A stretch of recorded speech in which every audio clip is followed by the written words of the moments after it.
یہ جو مسلمان جن کو اللہ تعالیٰ نے قرآن پاک عطا کیا اور ان کو بتایا کہ یہ آخری شریعت اللہ تعالیٰ کی طرف سے آ گئی ہے اور اس کو اپنائیں، ان کی حالت ایک دفعہ عروج پہ پہنچی، ترقیاں کیں، ملک کے ملک ان کے حصے میں آئے، لیکن جب انہوں نے اپنا راستہ چھوڑ دیا، وہ راستہ جو اللہ تعالیٰ نے بتایا تھا، پھر ان کے بعد جو سلوک ان کے ساتھ چل رہا ہے اس وقت وہ سب کے سامنے ہے۔ ایک کے بعد ایک ملک، ایک کے بعد ایک ملک جو ہے اس کی تباہی ہو رہی ہے، تہس نہس ہوتے جا رہے ہیں، اور کیا ہوگا آگے باقی ملکوں کے ساتھ یہ اللہ بہتر جانتا ہے۔ ہم تو اپنے پاکستان کی بات کریں گے کیونکہ ہم وہاں پیدا ہوئے، وہاں ان کو دیکھا۔ پاکستان کلمہ طیبہ کے نام پہ بنا، نعرے لگا کے کتنی لاکھ لاشیں گری، پھر جا کے یہ ملک بنا۔ اب یہ اس کی بدبختی دیکھیں کہ بننے کے چند سال ہی بعد انہوں نے اپنی اصلیت جو ہے، جو جس نام پہ بنا تھا وہی انہوں نے بگڑی ہوئی اس کو کنڈیشن کو آگے ہاتھوں میں لے لیا، اور فرقہ بازی، ایک مسلمان دوسرے مسلمان کے خلاف نعرے لگانا شروع ہو گیا، فلاں کافر ہے، فلاں یوں ہے، اور ملک کے اندر یہ ایسی لڑائی شروع ہوئی، ایسی قتل و غارت شروع ہوئی۔ الفاظ کے تیر برستے رہے پہلے بھی برصغیر میں، لیکن جب پاکستان بن گیا تو اس کے بعد وہ تیر جو الفاظ کے تھے وہ تلواروں اور گولیوں کی شکل میں بن گئے۔ کتنی شہادتیں شروع ہوئیں، 53 کو لے لیں جب ہنگامے شروع کیے گئے۔ اگر اس وقت جو ادارے تھے حکومت کے جو حفاظت کے لیے مقرر تھے، اگر وہ اس وقت عقل کے ناخن لے لیتے، ملک کو بچانے کی نیت ان کی صحیح ہوتی، مورگن، وہ آج یہ حالت نہ ہوتی۔ انہوں نے اس کو ہوا دی، انہوں نے ان عناصر کو اپنے ہاتھوں میں پالا کہ جب ان کی ضرورت پڑے ان کو چھوڑو، اور دوسروں کے خلاف جو ان کے مخالفین ہیں یا جو حق کی آواز اٹھاتے ہیں ان کو رگڑو۔ بہرحال سب بچوں، سب لوگوں کو پتہ ہے، اس پہ ہم نہیں جاتے۔ چلتا رہا، 74 آ گیا، بھٹو نے بھی یہی کام کیا، اس نے بھی استعمال کیا ان عناصر کو۔ پھر اس کے بعد 84 آیا، ضیاء الحق نے اس میں اور زیادہ ایندھن کے اندر کیا کہتے ہیں جو پہلے ہی ڈال دیا گیا تھا، اور زیادہ اس کو ہوا دے کے بھڑکایا۔ پھر اس کے بعد مختلف حکومتیں آتی گئیں، ہر حکومت کے اندر انہوں نے سنجیدہ ہو کے اس پہ غور نہیں کیا، کوئی مخلص نہیں تھا ملک کا، ہر کسی کو اپنی کرسی کی پڑی ہوئی تھی، ہر کسی کو اپنی دولت کی پڑی ہوئی تھی کہ ہم نے کیسے جوڑنی ہے، کیسے ہم نے ملک کو لوٹنا ہے۔ اگر وہ کوئی مخلص ہوتا ملک کے لیے تو آج ملک ہمارا سنگاپور ہوتا، آج ہمارا ملک جو ہے وہ کم از کم سنگاپور، ملائیشیا اور یہ جو ملک ترقی کی ہے جنہوں نے ان کا یہ بنگلہ دیش کی مثال لے لیں، جس کو آپ نے 71 میں علیحدہ ہونے دیا انہی حرکات کی وجہ سے، ان کے حقوق غصب کر کے آج ان کی ترقی دیکھ لیں۔ بہرحال ہماری بدبختی کی کہانی بڑی لمبی ہے، ہم انڈیویجول بات کرتے ہیں۔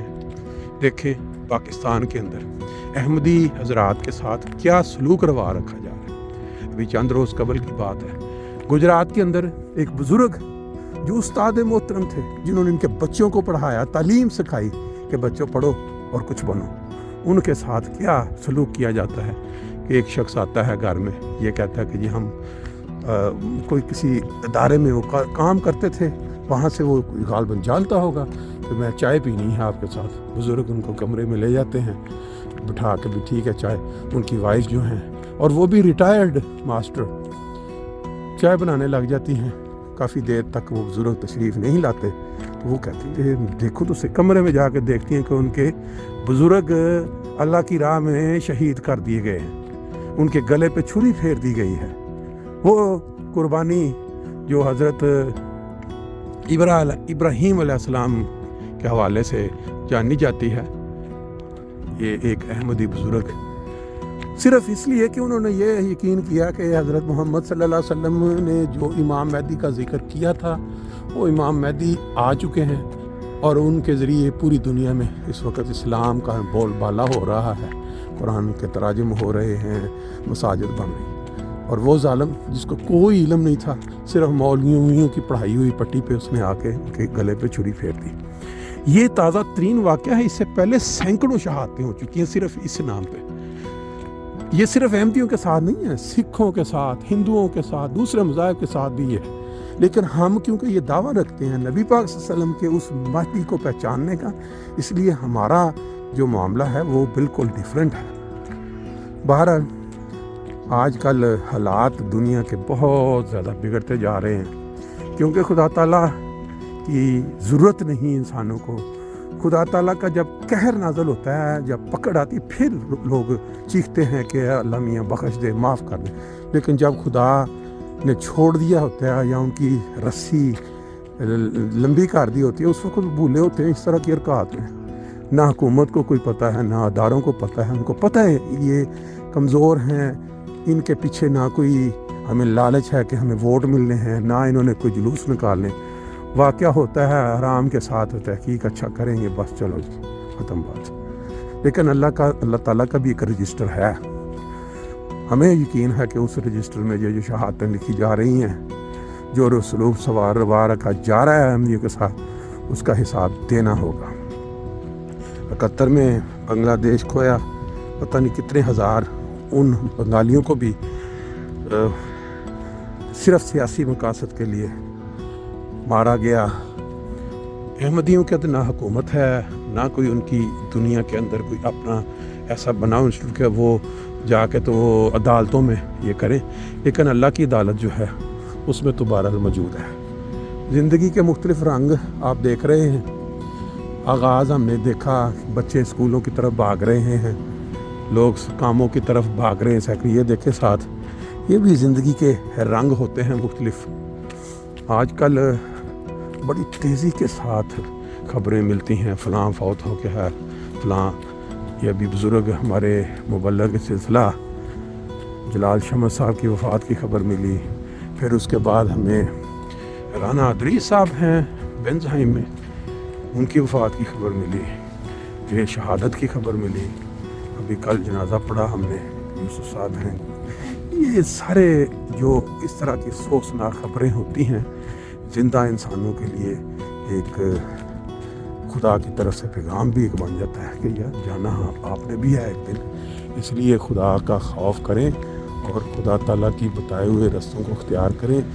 گناہ اور ثواب جو آپ نے کمایا سال کا، اس کا سال کے اینڈ پہ احتساب کر کے اپنے آپ کو بہتر کیا کریں۔ لے جی آج کا ویلاگ مکمل، انشاءاللہ تعالیٰ پھر باقی نیکسٹ ٹائم۔ زندگی کے یہ رنگ آپ نے دیکھ لیے۔ ویڈیو کے آغاز میں آپ نے دنیا کی رونقیں بھاگم دوڑ دیکھی، اور آپ یہ دیکھیں خدا تعالیٰ کے ہاتھ میں ہر چیز ہے، لیکن انسان کا جو اینڈ ہے اس جگہ پہ آ کے ہونا ہے۔ ہر انسان نے ایک نہ ایک دن اس طرح اس مٹی کا حصہ بننا ہے، تو اپنی سوچوں کو ٹیڑھا ہونے سے بچائیں، اور ایسے مقام کو ہمیشہ ذہن میں رکھ کے سال کا اینڈ ہے، اپنا محاسبہ کریں۔